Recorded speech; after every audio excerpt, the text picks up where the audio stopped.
The penthouse was silent at 3 in the morning. The kind of silence that pressed against your eardrums and made you wonder if you had gone deaf. She stood at the floor-to-ceiling windows, her palm flat against glass cold enough to burn, watching a city that never slept while she had forgotten how to. Behind her, in a bed that cost more than most people earned in a year, her husband slept without reaching for her. He had not reached for her in months. Maybe years. She had stopped counting somewhere between hope and surrender. Some women are not born empty. They are merely starving in houses full of food they are forbidden to eat. She pressed her forehead against the window, watching her breath fog the glass, then fade. Just like her. Disappearing without anyone noticing. And she whispered to the darkness what she could never say in daylight. I used to be someone.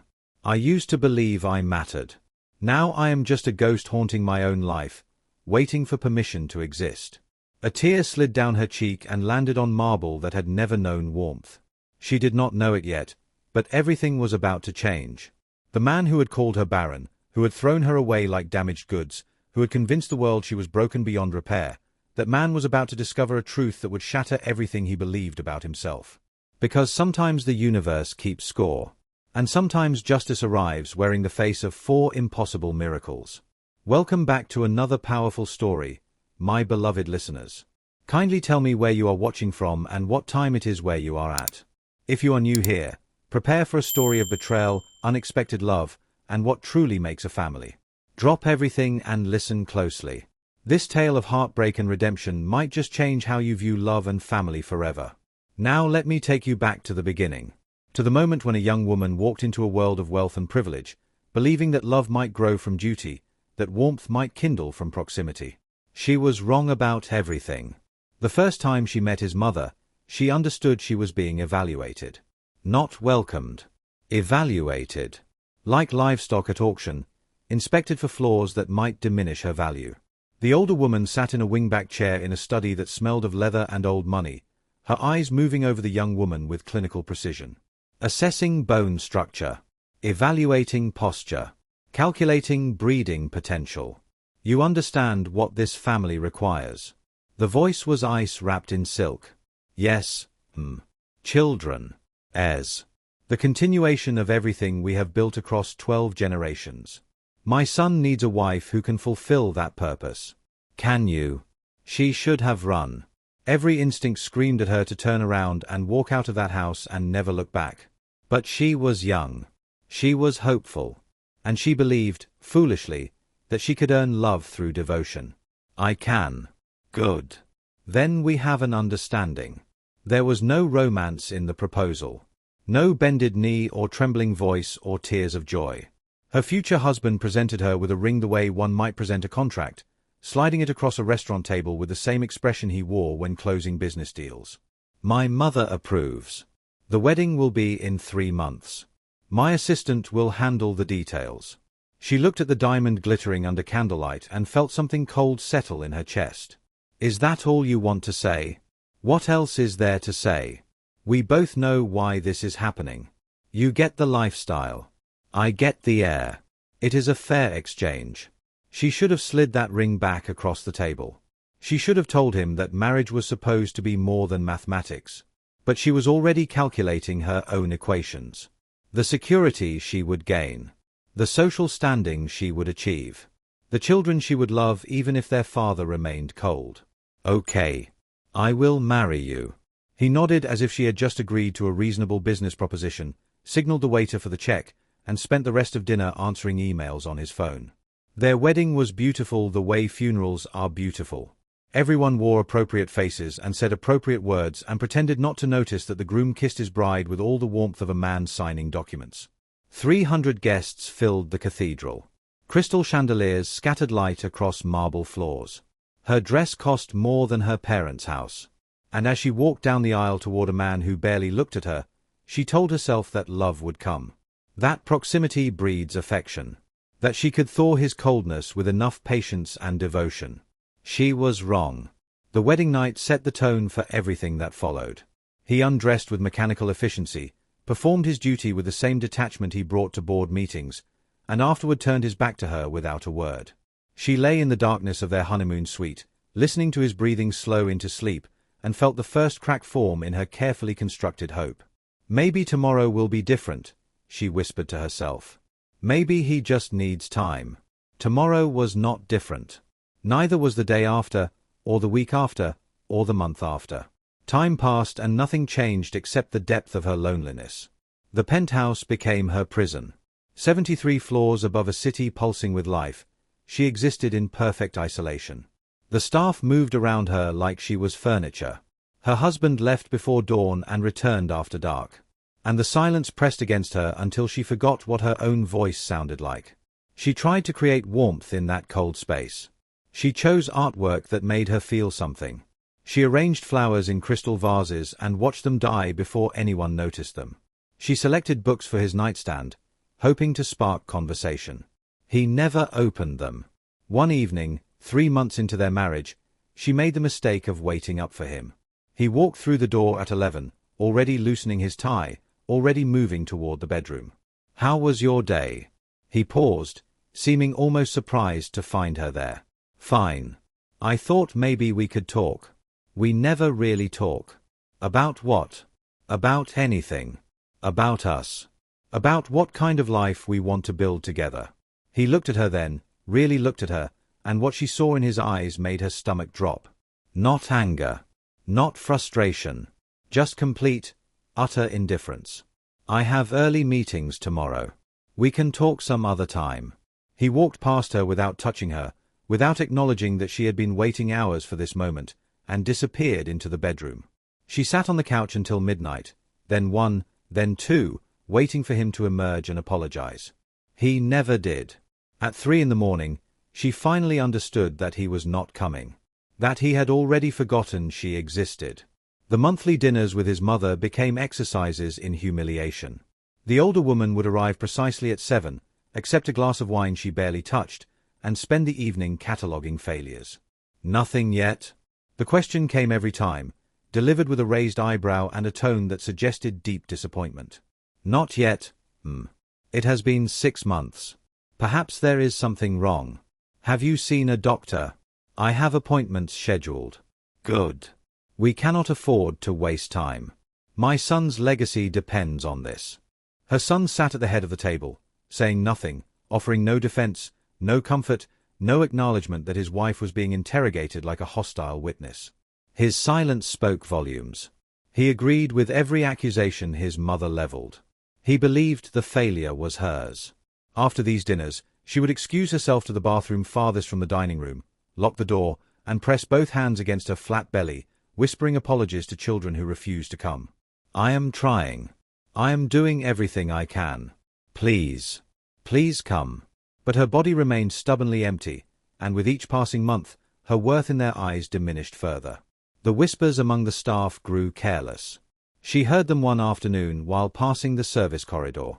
Voices that did not bother to quiet themselves because she had become invisible enough that her presence no longer registered. Poor man. Married to a woman who cannot give him what he needs. 3 generations of heirs, and now the line might end because he chose poorly. "I heard she is barren. Some kind of medical problem. What a waste. Such a handsome, successful man shackled to an empty vessel." She stood frozen in the hallway, the word barren echoing in her skull like a death sentence. She wanted to defend herself, to burst through the door and demand respect, but with what evidence? Her body was betraying her every month. Maybe they were right. Maybe she was broken beyond repair. That night, she tried one more time to reach her husband. He was in his study, surrounded by leather-bound books he never read, reviewing documents that mattered more to him than she ever would. "I was thinking we should see specialists together. Both of us tested, to understand what might be causing the delay." He did not look up from his papers. "There is nothing wrong with me.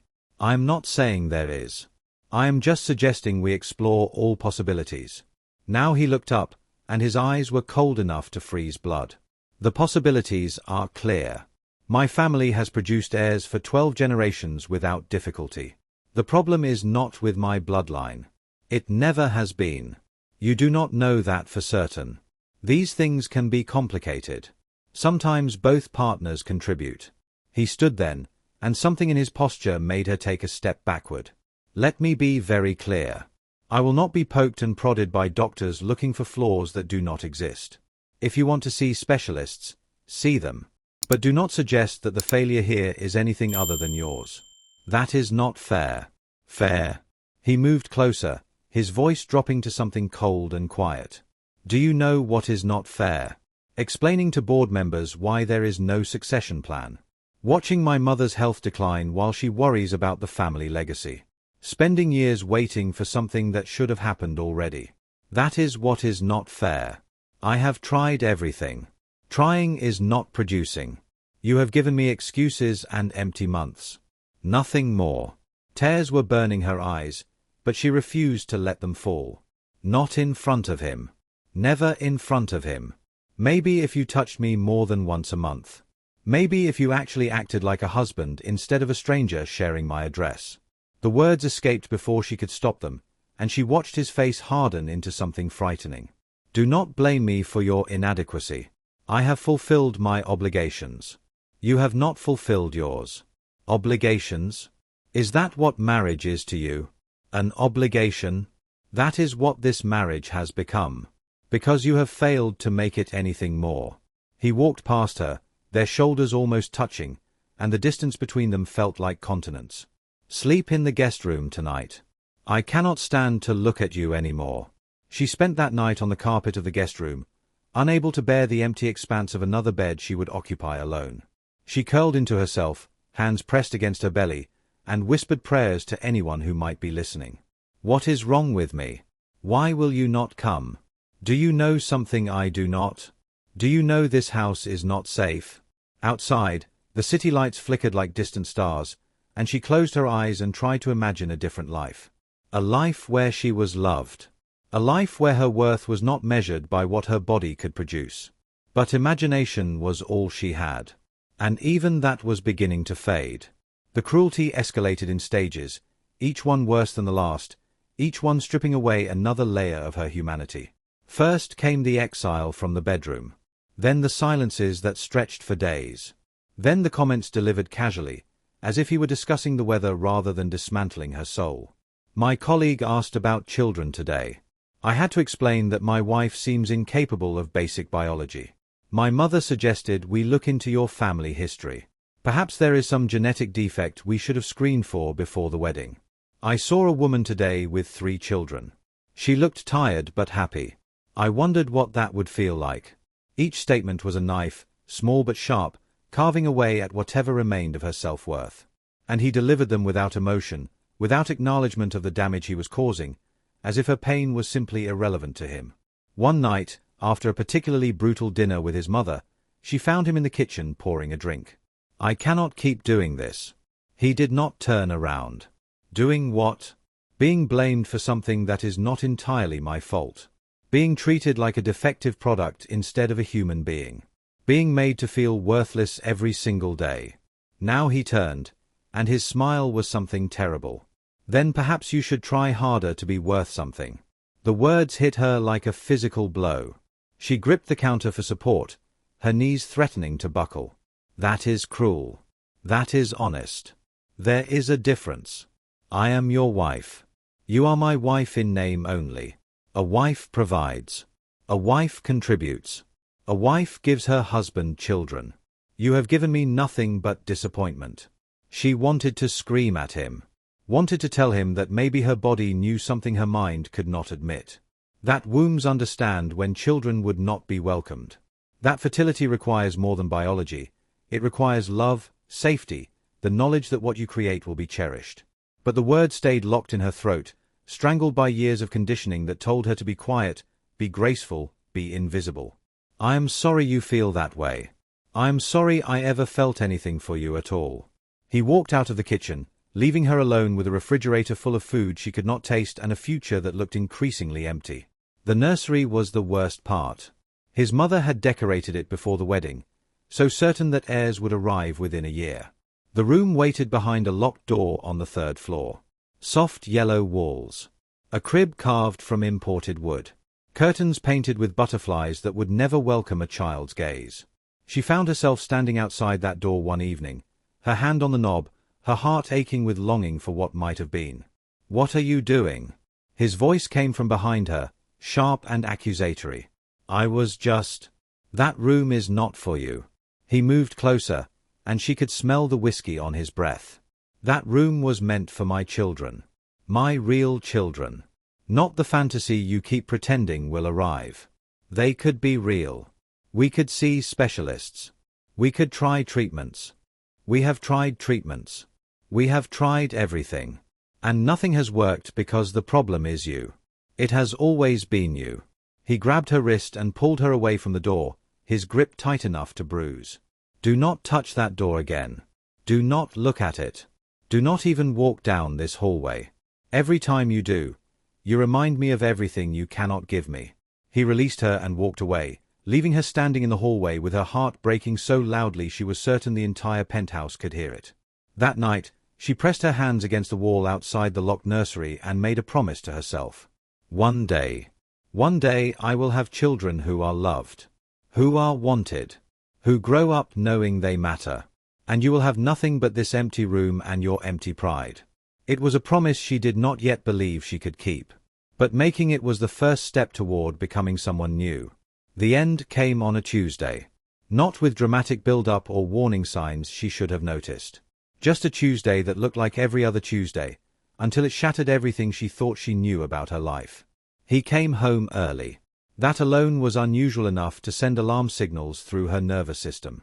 In 3 years of marriage, she could count on one hand the number of times he had arrived before dark. She was in the study she had claimed as her own, the one room where she allowed herself to exist without apology. Reading a novel about people whose lives made sense. Drinking tea that had gone cold an hour ago. His footsteps approached. Stopped in the doorway.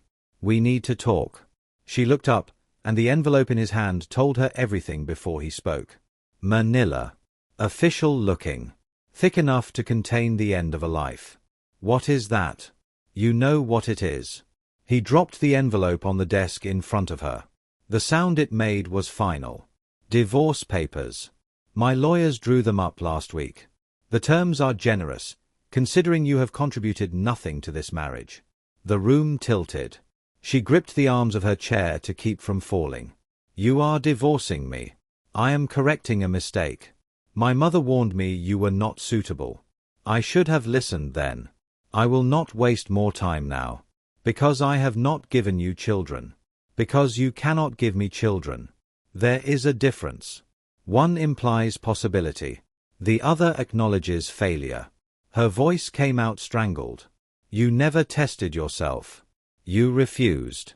How do you know the problem is not? His laugh was cold enough to freeze tears before they could fall.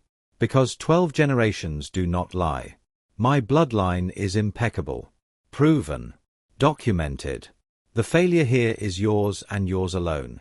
She stood slowly, her legs unsteady but her spine straightening with something she barely recognized. Anger. The first real anger she had felt in 3 years of suppressing every emotion that might inconvenience him. You have never loved me. Not for a single moment. Love was not part of our arrangement. I thought it might grow. I thought if I was patient enough, devoted enough. You thought wrong.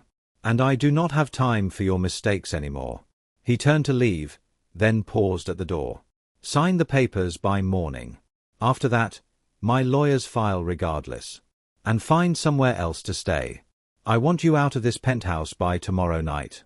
Where am I supposed to go? That is not my concern. You have family somewhere, do you not? Go back to them. Go anywhere. I do not care, as long as you are gone from my life. He walked away without looking back. His footsteps echoed down the hallway, growing fainter, disappearing entirely. She stood alone in the study, staring at the envelope that contained the death certificate for everything she had tried to build, and felt something unexpected move through her chest. Not devastation. Not collapse. Relief. Terrible, confusing, undeniable relief. As if some part of her had been waiting for this moment. Waiting for permission to stop trying to earn love from a man who had none to give. She picked up the envelope with steady hands and began to read. The terms were not generous. They were calculated to make her feel worthless one final time. A minimal settlement. No claim to any property. a confidentiality clause preventing her from discussing the marriage publicly, and a timeline that gave her exactly 14 hours to sign and leave. She read every page. Then she picked up a pen and signed her name on every line. Not because she agreed with his terms, but because she wanted nothing from him. Nothing except escape. The rest of that night passed in a strange calm. She moved through the penthouse one final time, saying goodbye to a prison she had never recognized as such until the cage door swung open. She touched the windows she had pressed her palms against during countless sleepless nights. She walked through the kitchen where she had eaten alone while he worked late. She stood in the doorway of the bedroom where she had been invisible beside a man made of ice. None of it was hers. None of it had ever been hers. She had been a guest in her own marriage, waiting for an invitation to belong that never came. Her suitcase was small. The same one she had brought when she first married, back when she believed her life was about to begin. She packed only what was truly hers. Photographs of her parents. A journal filled with prayers that had gone unanswered. A few pieces of clothing that predated her time in this glass cage. Everything else stayed behind. The designer dresses chosen to make her acceptable at society events. The jewelry selected by his mother to ensure she looked appropriate. The trappings of a life that had never fit. At dawn, she descended to the foyer where he was waiting. Already dressed for his day. Already moved on. Already calculating what came next, and she was not part of those calculations. The car will take you to a hotel. After that, you are on your own. She looked at him one final time. This man she had tried to love for 3 years. This man who had convinced her she was broken when he was the one incapable of connection. I hope you find what you are looking for. He laughed, short and sharp. I already know what I am looking for. A wife who can actually give me children. Then I hope she knows what she is getting into. I hope she understands that you measure love in production value. I hope she realizes that her worth to you will last exactly as long as her usefulness. His expression flickered. Something moved behind his eyes that might have been doubt. But it vanished as quickly as it appeared. Goodbye. Do not contact me again. She walked past him without responding. Stepped into the elevator. Pressed the button for the ground floor. 73 floors of descent. 73 floors of leaving behind everything she had tried to be for him. 73 floors of beginning to understand that escape was not an ending. It was a beginning. The elevator doors opened onto a lobby she had entered countless times as Mrs. Someone Important. Now she walked through it as just herself. Nameless. Faceless. Free. The morning air hit her lungs like medicine. Cold and sharp and real in a way the temperature-controlled penthouse had never been. She had no plan. No destination. No idea what came next. But for the first time in 3 years, she could breathe without asking permission. And that was enough. For now, that was enough. The hotel he sent her to was deliberately chosen to remind her of her diminished status. Not terrible, but aggressively average.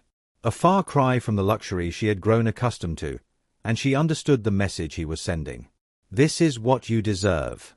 This is where you belong now that you are no longer useful to me. She checked in with the minimal funds her settlement provided, carried her small suitcase to a room that smelled of disinfectant and old cigarettes, and sat on the edge of a bed that felt nothing like the one she had shared with a man who never touched her. And then she cried. Not the quiet, dignified tears she had learned to produce in bathroom stalls during those terrible dinner parties. These were ugly sobs that shook her entire body, grief and relief and terror all mixed together into something she could not contain. She cried for the woman she had been when she walked down that aisle. So hopeful. So naive. So certain that love could be earned through sufficient devotion. She cried for the children who had never come. The nursery that remained locked. The future that had been promised and then snatched away when she failed to produce on schedule. She cried for 3 years of diminishment. Of being told she was broken, deficient, worthless. Of believing those lies because they were repeated so often they became indistinguishable from truth. And when the tears finally stopped, when her body had nothing left to give, she lay on that average hotel bed and stared at the ceiling and made herself a promise. I will never let anyone make me feel that small again. I will never again give someone else the power to determine my worth. It was a promise she intended to keep. The weeks that followed were the hardest of her life. She moved from the hotel to a tiny apartment above a bakery on the edge of the city. The space was smaller than the closet in the penthouse. Water-stained ceiling. Radiator that clanked and moaned through the night. A window that looked out on a brick wall. It was perfect. Because it was hers. Paid for with her own money, however limited. Decorated with nothing because she owned nothing. A blank slate waiting to be filled with whoever she decided to become. The bakery owner was a woman in her 60s named. Well, names did not matter. What mattered was her kindness. The way she saw the exhaustion in her new tenant's eyes and asked no questions. The way she left coffee outside the apartment door each morning, still steaming, with a note that said simply, "Today is new." They developed a ritual. Morning coffee in the bakery kitchen before the day's first customers arrived. Conversation that ranged from weather to philosophy to the particular way grief moves through a body. "You are healing," the baker observed one morning. "I can see it happening. It does not feel like healing. It feels like dying. That is what healing feels like sometimes. The old self dies so the new self can be born. It hurts. But it is supposed to hurt. How do you know so much about this?" The baker smiled, and there was history in that smile. "Because I walked through the same fire once. Came out the other side scarred but stronger. And now I bake bread and give coffee to broken women who show up in my building. We help each other. That is how it works." She began to rebuild herself in that tiny apartment, starting from nothing because nothing was all she had left. She cooked her own meals for the first time in years. Simple things at first, pasta with butter, eggs scrambled in a borrowed pan. But each meal she made for herself was an act of reclamation. A statement that she was worth feeding. Worth caring for. Worth the effort of maintenance. She took walks along the river that wound through the city. Long, aimless walks that let her thoughts wander without destination. She watched families picnicking on the banks. Couples holding hands. Children chasing ducks. And she began to understand that life continued outside the glass prison she had escaped. She read books she chose herself. Not the novels left strategically on nightstands, hoping to spark conversation with a husband who never noticed. Books she actually wanted to read. Stories about women who survived impossible things and emerged transformed. And slowly, painfully, miraculously, she began to remember who she was. Not his wife. Not his failure. Not the barren vessel who could not fulfill her purpose. Just herself. Whoever that turned out to be. 3 months after her divorce was finalized, she discovered farmers' markets. It sounds small. Insignificant. A woman browsing vegetables while the world continued its complicated spinning. But for her, that first market visit was transformative. She had never selected her own produce before. Never squeezed tomatoes to test ripeness or held herbs to her nose or asked vendors about growing seasons. These simple pleasures had been handled by staff, removed from her experience, deemed unworthy of her attention. Now she moved through the market stalls with something approaching wonder. Colors she had forgotten existed. Smells that made her mouth water. The beautiful chaos of people living ordinary, extraordinary lives. She was examining tomatoes, trying to remember what the bakery owner had taught her about checking for quality, when a voice interrupted her concentration.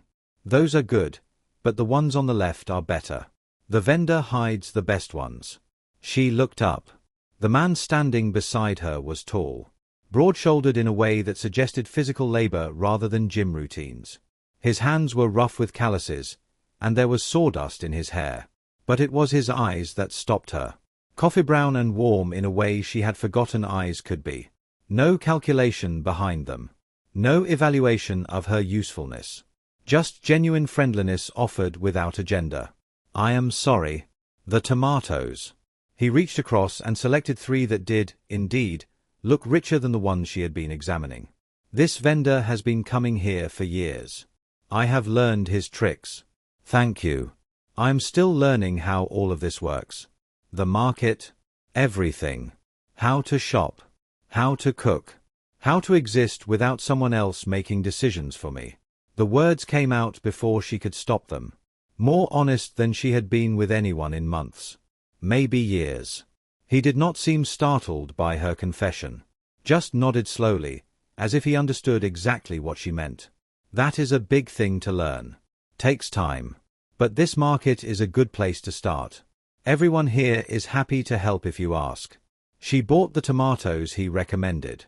And then, without quite knowing why, she found herself walking beside him as he continued through the market, listening to his commentary on which vendors were trustworthy and which were overpriced. He was not flirting with her. That was the strange thing. He was simply being helpful.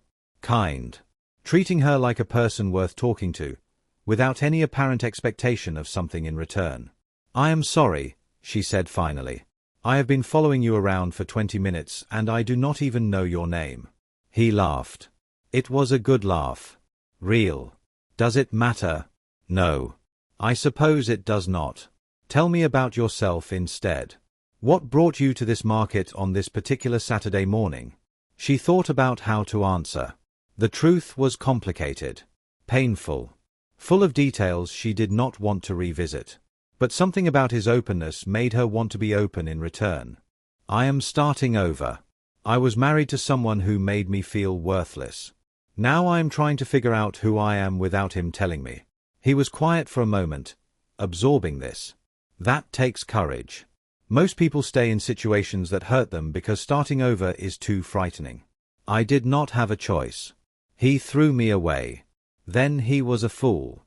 Because anyone willing to start completely over is someone worth knowing." They reached the end of the market. She should have said goodbye, gone back to her tiny apartment, continued the slow process of rebuilding alone. Instead, she heard herself asking if he wanted to get coffee. His smile made something frozen begin to thaw. "I thought you would never ask." The coffee became lunch. Lunch became a walk through the neighborhood. The walk became dinner at a small restaurant where the food was simple and the conversation was the most honest she had experienced in years. He designed buildings. Not the glass towers that dominated the city skyline, but homes. Actual homes where families would live and grow and make memories. "Architecture should feel like an embrace," he said, his hands moving as he described his work. "Too many buildings are about ego. Look at me. Look how impressive I am. I want to design spaces that say something different. Welcome home. You belong here." She thought about the penthouse. The marble floors that never warmed. The windows that separated rather than connected. The carefully curated emptiness of every room. "I used to live in a place that felt like a museum. Beautiful to look at. Impossible to live in. Then you understand what I mean. Buildings affect us more than we realize. The spaces we occupy shape who we become. Is that why you do it? To help people become better versions of themselves?" He considered the question seriously. "I do it because I believe everyone deserves a place where they can be fully themselves. Where they do not have to perform or pretend. Where the walls themselves seem to say you are safe here." She looked at this man with sawdust still in his hair and calluses on his hands and philosophy on his lips, and she felt something she had not felt in so long she barely recognized it. Hope. Not the desperate hope she had clung to during her marriage. Not the bargaining hope of "please let him love me if I try hard enough." Real hope. The kind that blooms without forcing. The kind that grows from genuine soil. They said goodnight outside the restaurant. He did not try to kiss her or invite himself to her apartment or make any move that suggested expectation. "I would like to see you again. If you are interested." "I am interested. Then I will call you tomorrow. And we can figure out what comes next." He walked away, and she watched him go, and she understood that something important had just begun. In the weeks that followed, she discovered what courtship could feel like when both people were actually present. He called when he said he would. Arrived on time for their dates. Listened when she spoke and responded with thoughtfulness rather than dismissal. Made her laugh. Made her think. Made her feel seen in ways she had forgotten were possible. There was no calculation in his attention. No evaluation of her usefulness. He seemed genuinely interested in who she was, not who she could become for him. Their fourth date was dinner at his home. A modest house in a neighborhood of modest houses, each one different because he had designed them individually. "Did you build this yourself?" "Every board. Every nail. It took years, but I wanted to know how it felt to live in something I made with my own hands." She walked through rooms that felt nothing like the penthouse. Low ceilings that created intimacy rather than intimidation. Furniture worn from use. Books overflowing from shelves. Art that seemed chosen for love rather than investment value. And she understood what he meant about buildings shaping who we become. This house made her feel calm in ways the penthouse never had. It is beautiful. It is incomplete. Houses should never feel finished. They should keep growing as the people inside them grow. He cooked dinner while she watched, asking questions about techniques, learning things she had never known despite years of living with personal chefs. The food was simple but made with attention. Every ingredient chosen with care. After dinner, they sat on his porch watching the sunset paint the sky in impossible colors. "Can I tell you something?" she asked. "Anything. I have not felt this way in, maybe ever. Safe. Like I can actually be myself without worrying about judgment." He reached over and took her hand. His palm was warm, rough with the texture of honest work. "You can always be yourself with me. Whoever that turns out to be. I am not going anywhere."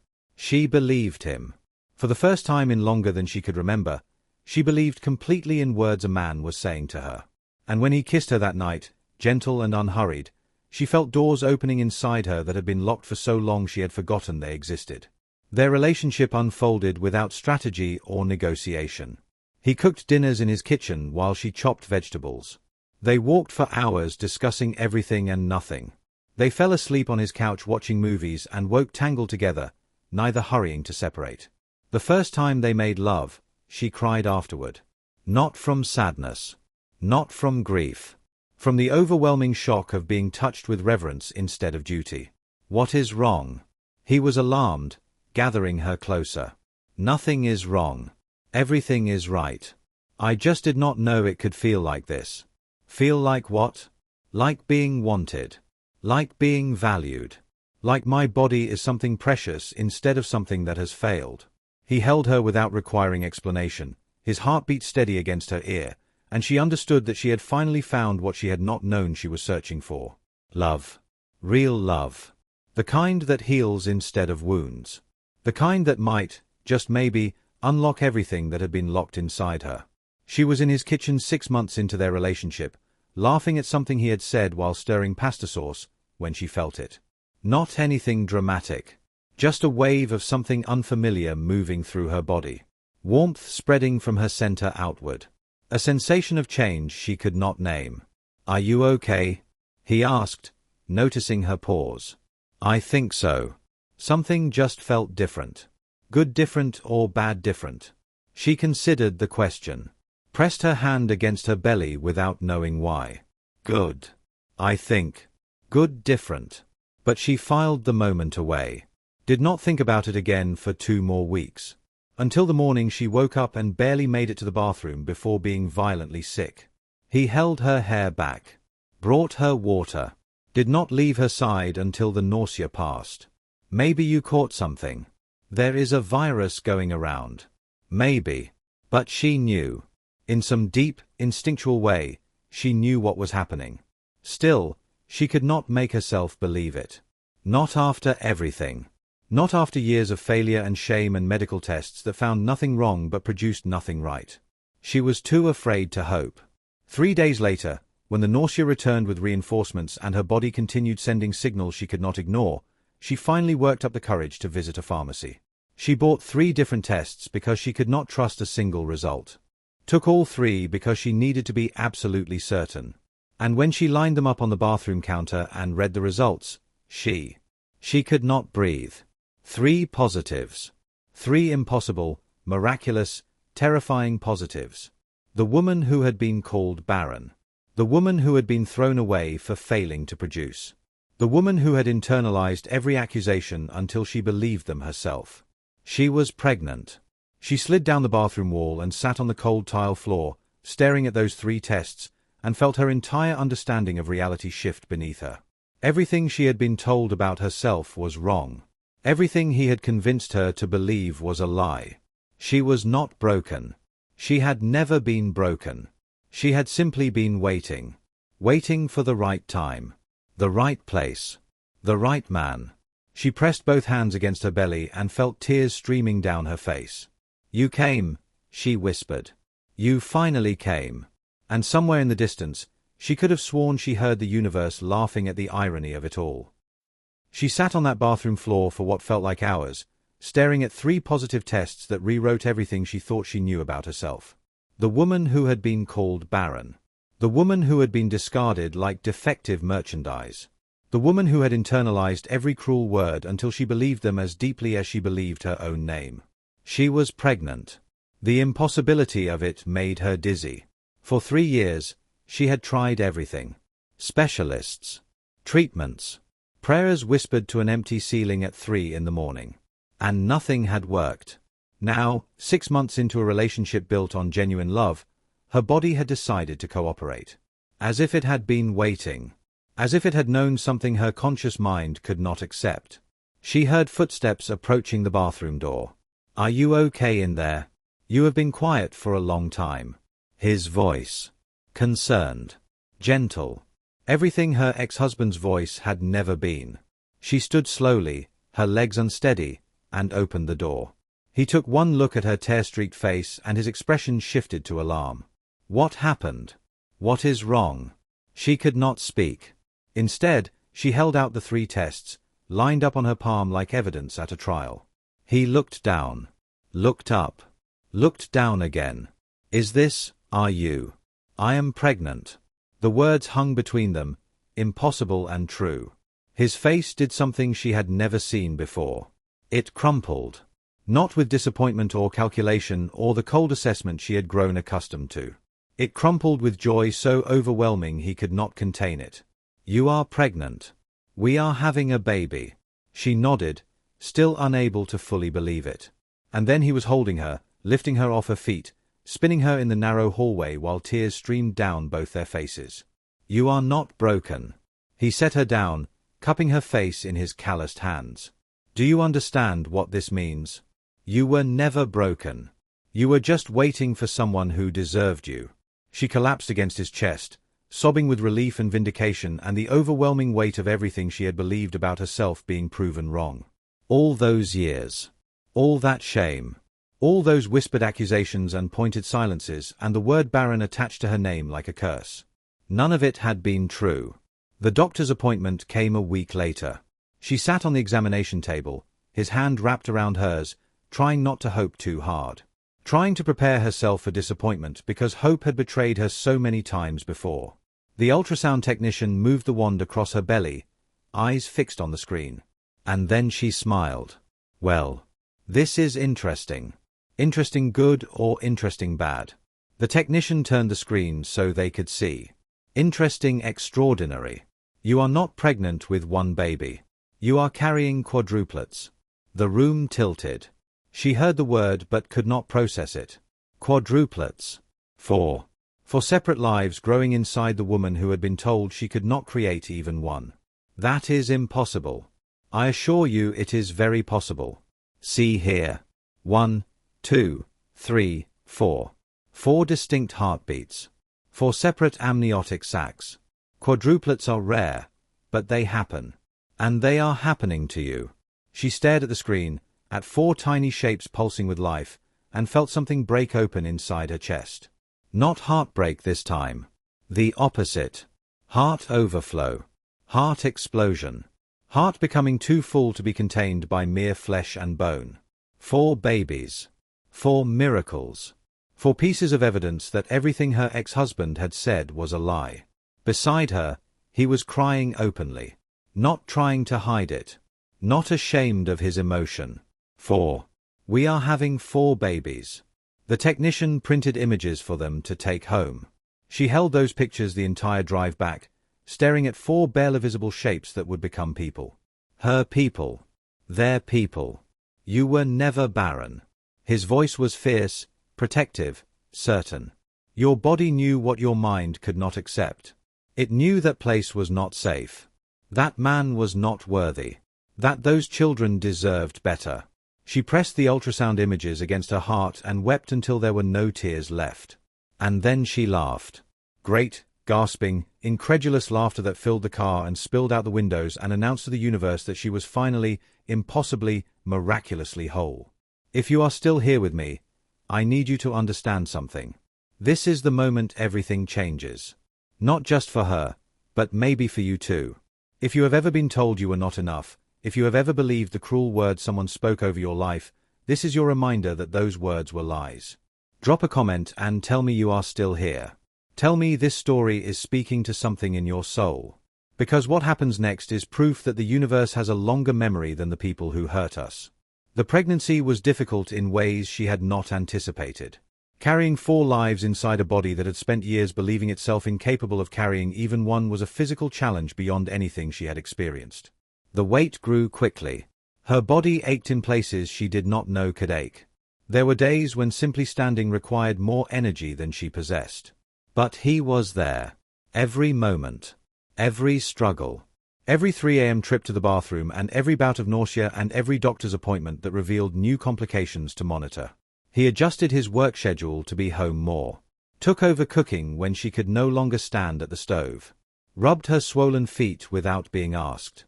Talked to her belly every night before they slept. Hello in there. His voice would be soft, reverent. I do not know which of you can hear me, but I want you all to know something. Your mother is the strongest person I have ever met. And I am going to spend my whole life making sure you understand how loved you are. She would lie there listening to him speak to their children, and she would marvel at the difference between this man and the one who had thrown her away. One saw her as a vessel. A means to an end. A machine that had failed to produce. The other saw her as a miracle. A partner. A person worthy of devotion regardless of what her body could or could not do. The community around them rallied in ways she had never experienced. The bakery owner brought food every week, refusing payment, insisting it was the least she could do. Neighbors she barely knew dropped off baby clothes and offered to help with preparations. His colleagues organized a collection to furnish the nursery. This is what community is supposed to look like, he said one evening as they sorted through donated supplies. People taking care of people. Not competing. Not judging. Just helping. I never had this before. Where I came from, everyone was too busy positioning themselves to actually care for each other. Then I am glad you came from there to here. Because here, you matter. She did matter. For the first time in longer than she could remember, she actually mattered. The delivery came at 34 weeks. Her body had carried those 4 lives as long as it could, and when it finally said enough, everything happened quickly. He drove faster than he had ever driven, one hand on the wheel and one hand gripping hers. The bakery owner was in the back seat, coaching her through contractions, her voice steady and calm. You can do this. You have done harder things than this. Breathe through it. That is right. Just breathe. The hospital was a blur of bright lights and urgent voices and the growing certainty that her life was about to change in ways she could not yet imagine. The delivery was long and complicated. 4 babies meant 4 times the risk, 4 times the monitoring, 4 times the prayers whispered under fluorescent lights. He never left her side. Not once. His hand stayed wrapped around hers through every contraction, every push, every moment when she thought she could not continue. You can do this. Bring our children home. And she did. 2 boys. 2 girls. Each one arriving with healthy lungs and strong cries that echoed through the delivery room like announcements of impossible victory. The first boy came at 3:17 in the morning. Dark hair, his father's chin, a cry that demanded attention. The first girl followed at 3:22. Quieter, watching everything with eyes that seemed too wise for someone minutes old. The second boy at 3:29. The largest of the 4, already looking ready to protect his siblings. And finally, the second girl at 3:34. The smallest, the fighter, the one who cried the loudest despite her size. 4 miracles. 4 pieces of living proof that she had never been what they called her. When the nurses finally placed all 4 babies in her arms, with his help supporting the weight, she looked down at their tiny faces and felt love so fierce it threatened to consume her. You came because you knew it was safe now. Tears were streaming down her face, but she did not care. You waited for love to be here first. He wrapped his arms around all of them, his family, and they sat together in that hospital room while the sun rose outside the window. You were never barren. His voice was thick with emotion. You were just planted in poison. And when you were finally transplanted to soil that could nourish you. She looked at their 4 children, impossible and real and more beautiful than anything she had ever imagined. I bloomed. While she was building her new life, the man who had discarded her was discovering that karma keeps careful records. His second marriage had been everything his first was not. At least on the surface. The new wife was everything society celebrated. Beautiful in the way magazine covers are beautiful. Connected to families whose names appeared on buildings and charity galas. Photographed constantly, her face appearing in publications that tracked the movements of the wealthy and noteworthy. She was also everything his first wife had not been. Loud where the first was quiet. Demanding where the first was accommodating. Ambitious in ways that had nothing to do with him and everything to do with her own ascent. He had married her believing that a different woman would produce different results. That the problem had been his first wife's failure, not anything inherent in himself. He was wrong. The second marriage settled into patterns disturbingly similar to the first. She spent money at rates that made even his substantial fortune nervous. She scheduled social events that existed primarily to be photographed. She surrounded herself with people who told her what she wanted to hear. And children remained notably absent. When are you going to give him an heir? His mother asked during one of her increasingly rare visits, her health declining but her expectations unchanged. When I am ready. I am not going to ruin my body before I have to. His mother's lips thinned with disapproval, but she said nothing more. Perhaps she recognized that this wife would not be bullied the way the first one had been. He watched the exchange and felt something uncomfortable stir in his chest. Not quite guilt. He was not capable of guilt, or at least that is what he told himself. But something adjacent. A whisper of doubt that grew louder with each childless month. 2 years. 3 years. Time passed and his legacy remained unestablished. He began to wonder, in the quiet hours when he allowed himself to think, whether the problem might not have been entirely his first wife's fault. But that was impossible. His bloodline was impeccable. 12 generations of heirs produced without difficulty. The failure had to be external. His second wife's affair began somewhere in the second year of their marriage. He did not discover it until the third, when she became careless and he became suspicious. The photographer she had hired for her endless social media documentation. A man younger than her, handsome in an artless way, always around when he was not. He hired investigators. Received reports. Looked at photographs of his wife entering hotels with another man and felt nothing except vindication. See? She is the problem. They are always the problem. The confrontation was ugly. Accusations and denials and finally admissions delivered with cold calculation. Yes, I have been sleeping with him. What did you expect? You barely touch me. You treat me like an ornament rather than a wife. I got tired of being displayed and never held. You betrayed our marriage. Our marriage was never real.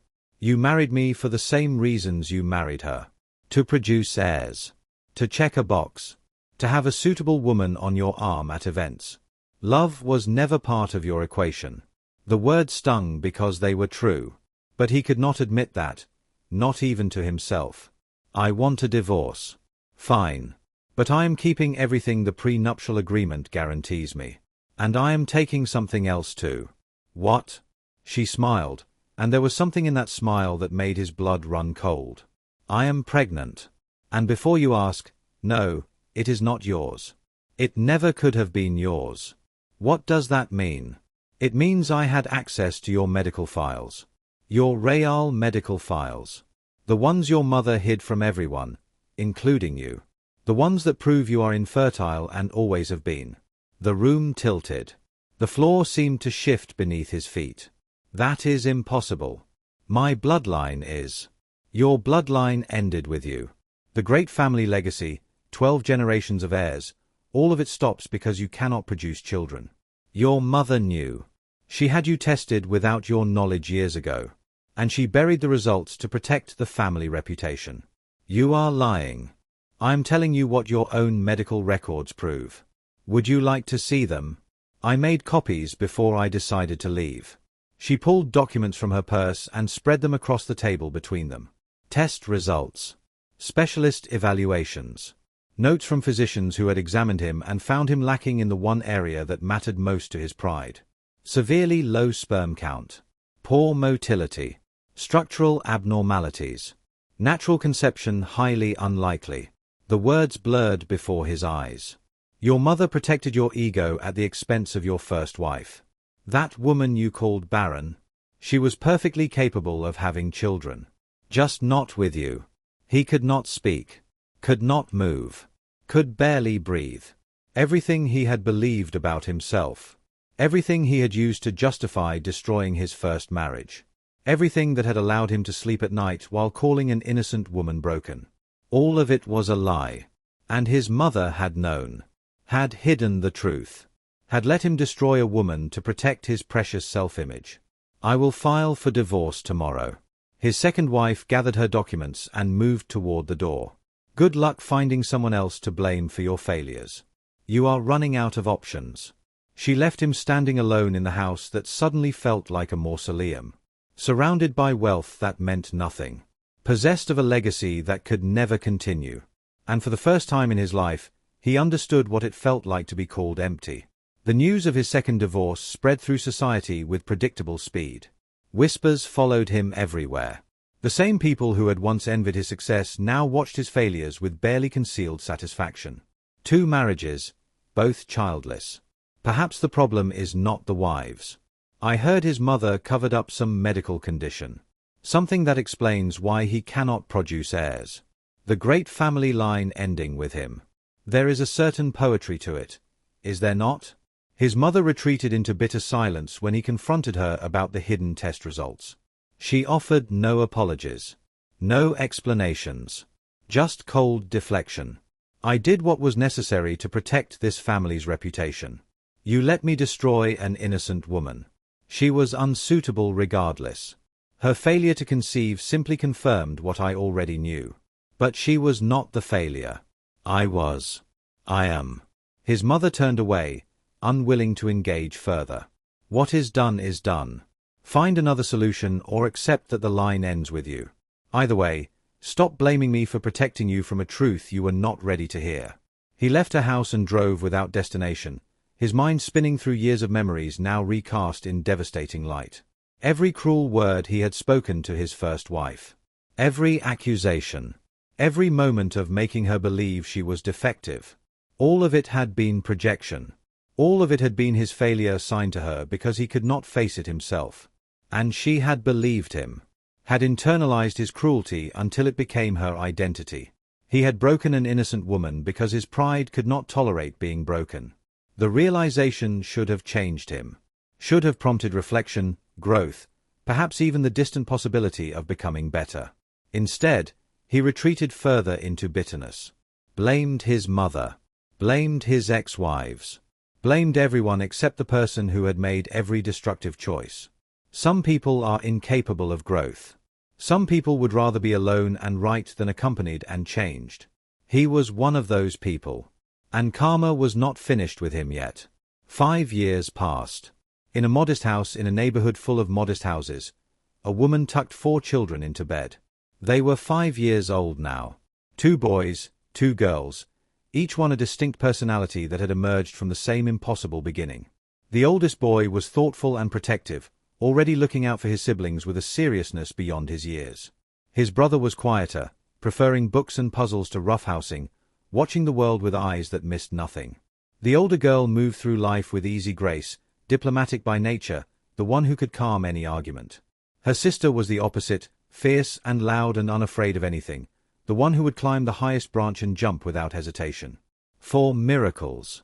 4 pieces of living evidence that she had never been what he called her. Their father had built them a home. Every room designed with their needs in mind. A playroom where toys could explode without consequence. A reading corner filled with cushions and books. A backyard with a swing set and a treehouse and enough space for 4 energetic children to run until they exhausted themselves. It was nothing like the penthouse. Nothing like marble floors and echoing silence and the careful curation of spaces designed to impress rather than embrace. It was warm. It was messy. It was full of noise and laughter and the beautiful chaos of a family actually living. She stood in the doorway of their shared bedroom, watching 4 small chests rise and fall with sleep, and felt gratitude so profound it brought tears to her eyes. "You came because you knew it was safe," she whispered.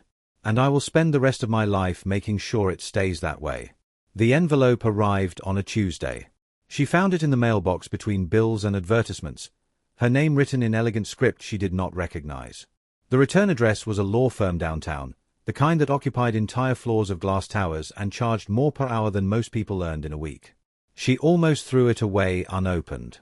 Whatever legal matters connected her to her old life had been settled years ago. She wanted nothing from that world and could not imagine what it might want from her. But curiosity won out. Inside was an invitation.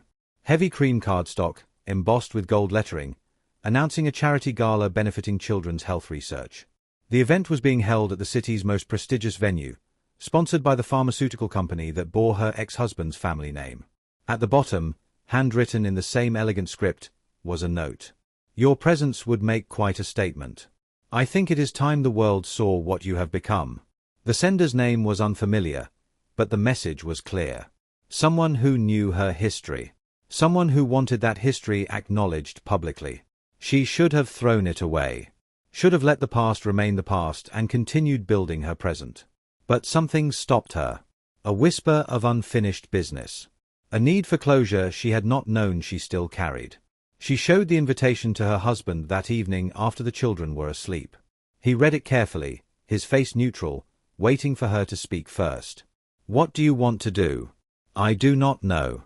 Part of me wants to ignore it completely. But another part wants him to see what he threw away. She nodded, surprised by his understanding. Is that wrong? Is it petty? It is human. He set the invitation down and took her hands. You spent years being told you were worthless. Being made to believe you were broken. And now you have 4 children and a life full of love and evidence that every cruel thing he said was a lie. Wanting him to see that is not petty. It is closure. Would you come with me? All of us? All 6 of us walking into his event with 4 children he told you that you could never have? A slow smile spread across his face. I would not miss it for anything. The night of the gala arrived with unseasonable warmth. She dressed carefully, not to impress her ex-husband, but to honor herself. A dress that fit her body as it was now, changed by motherhood, stronger than it had ever been. Simple jewelry. Hair styled the way she preferred rather than the way society demanded. The children wore matching outfits their father had insisted on. The boys in tiny suits, the girls in dresses the same shade of blue as their mothers. Are you sure about this? Her husband asked as they loaded into the car. No. But I think I need to do it anyway. Then we do it together. They drove through city streets that had once felt like the borders of her prison. Past the building where the penthouse still waited 73 floors above the pavement. Past restaurants where she had eaten alone while her husband worked late. Past a former life that no longer had any hold on her. The venue glittered as they approached. Limousines lined up to discharge passengers in designer gowns and tailored suits. Photographers waited to capture arrivals for society pages that would run the following day. She had forgotten how this world operated. The performance of it all. The constant awareness of being watched and judged and ranked against everyone else in attendance. She did not miss it. Ready. Her husband's hand found hers. She looked at their 4 children, miracles every one of them, and felt fear drain away, replaced by something stronger. Ready. They walked toward the entrance, a family of 6 moving against the current of couples and singles and groups who had no idea what they were about to witness. The ballroom was everything she remembered and nothing she wanted.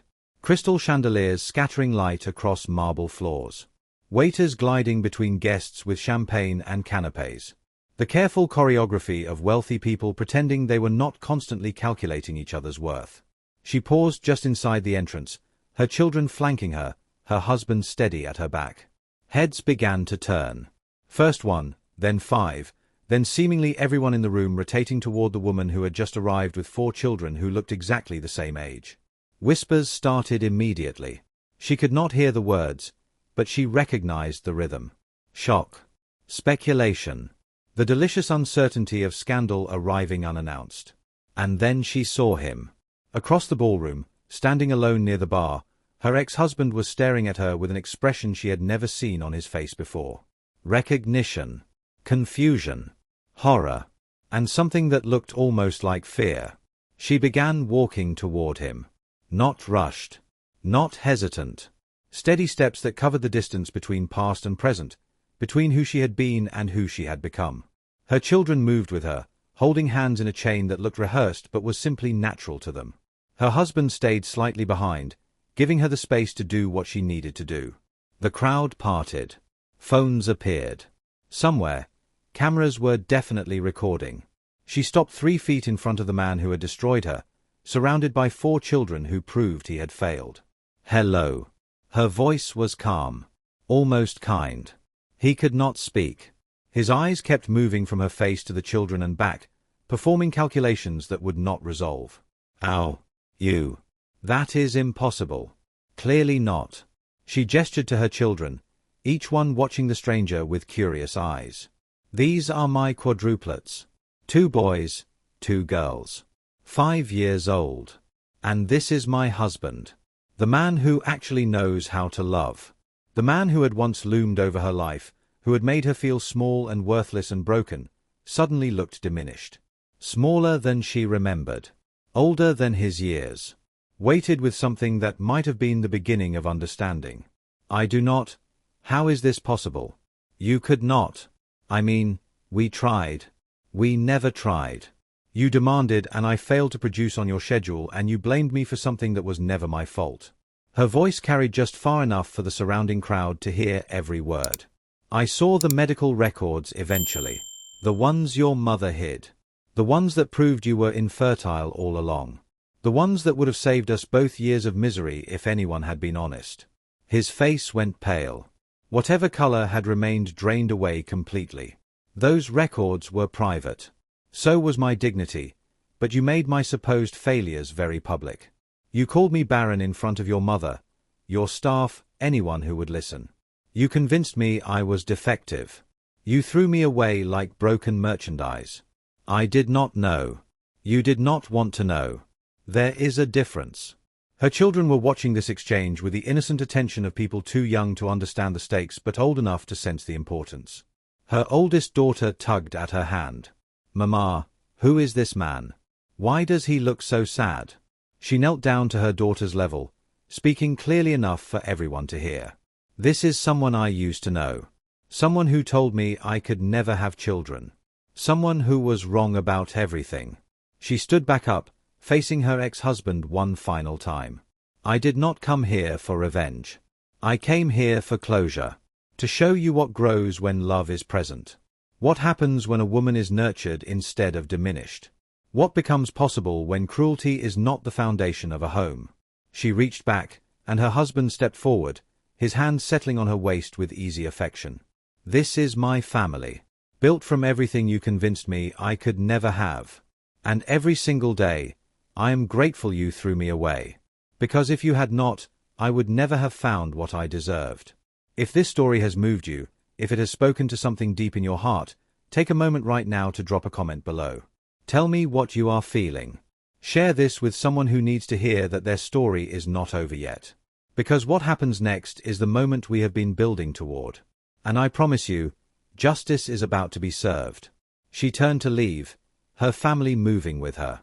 But he reached out, his hand grasping at air between them. Wait. Please. I need to. I want to. She paused, looking back over her shoulder. What? What do you want? To apologize. To explain.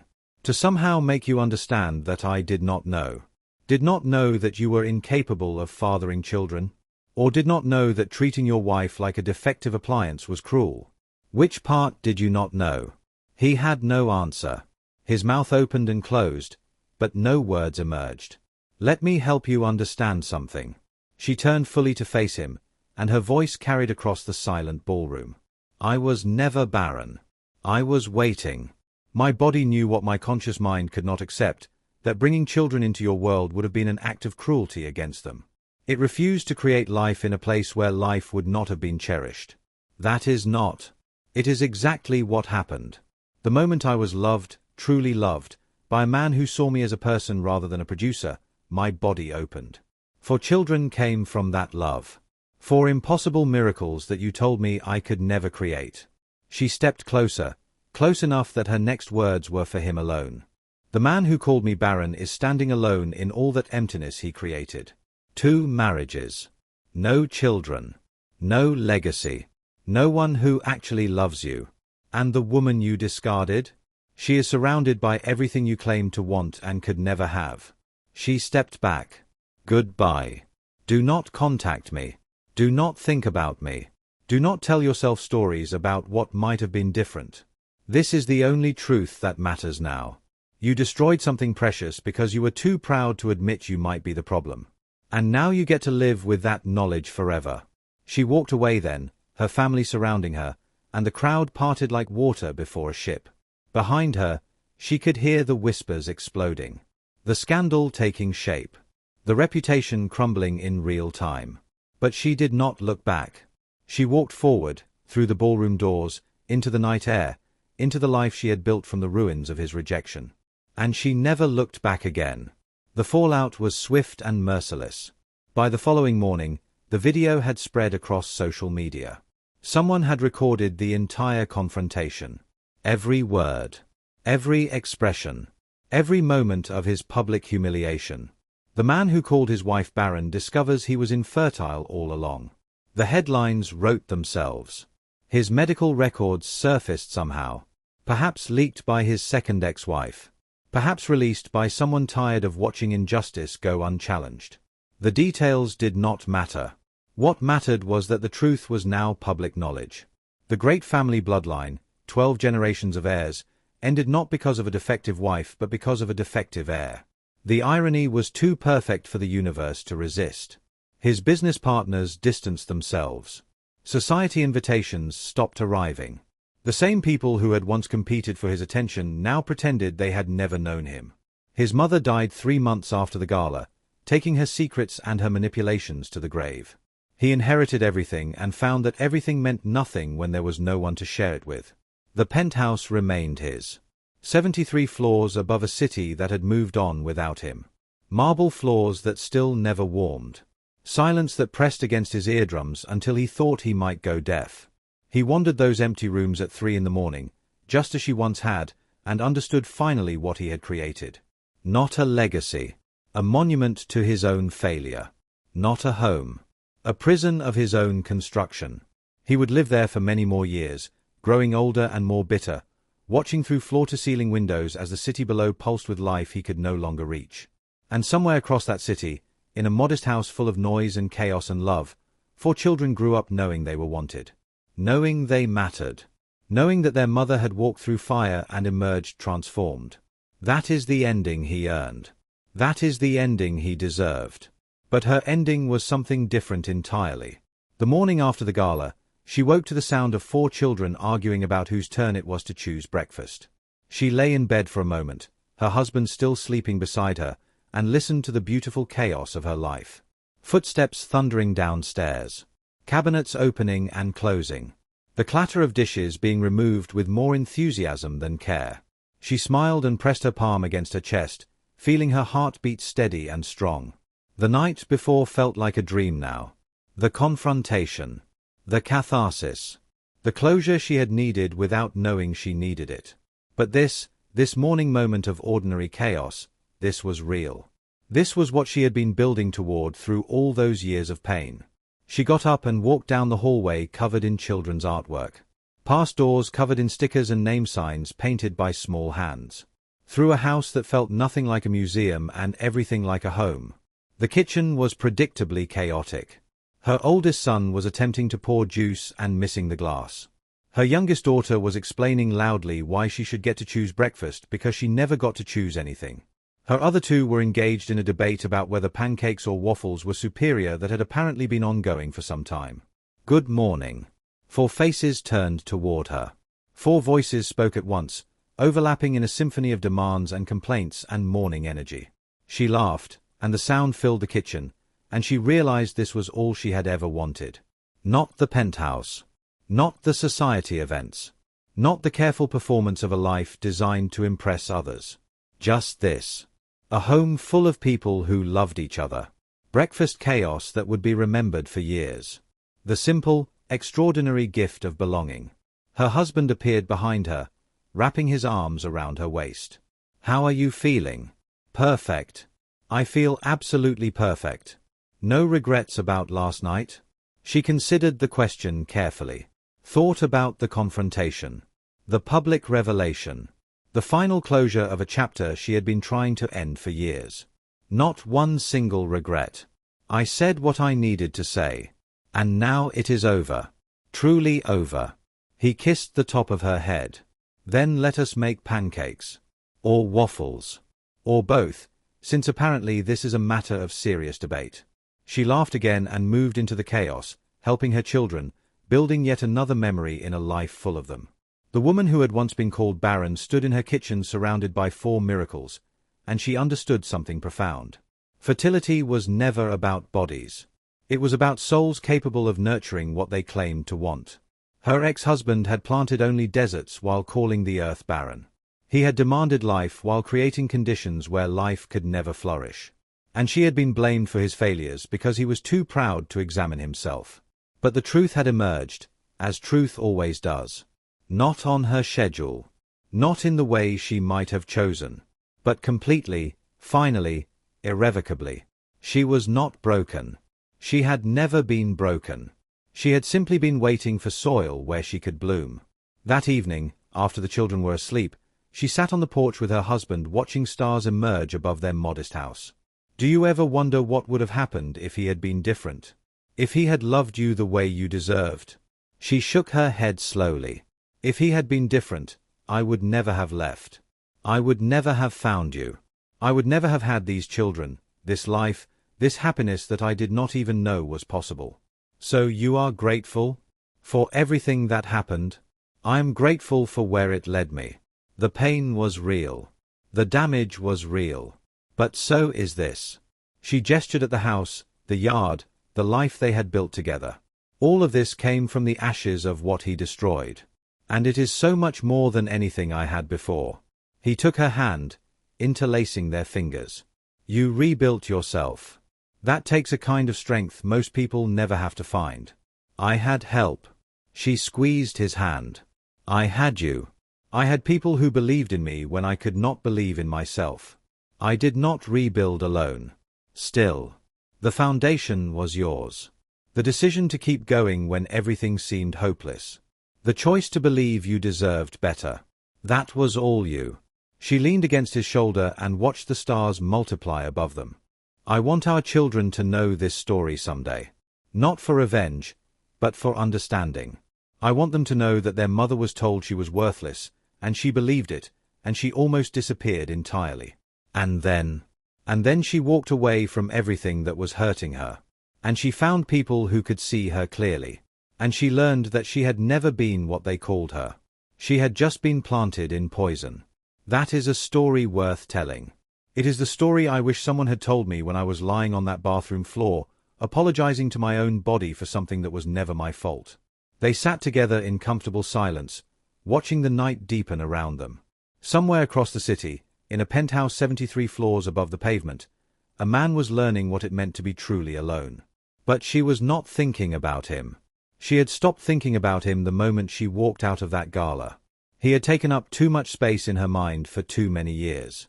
He did not deserve any more. She was thinking about breakfast tomorrow. About the school play next week. About the garden that needed weeding and the birthday party that needed planning and the 1,000 small moments that made up an actual life. She was thinking about how far she had come from the woman who stood at penthouse windows at 3 a.m, wondering if she had already ceased to exist. That woman was gone now.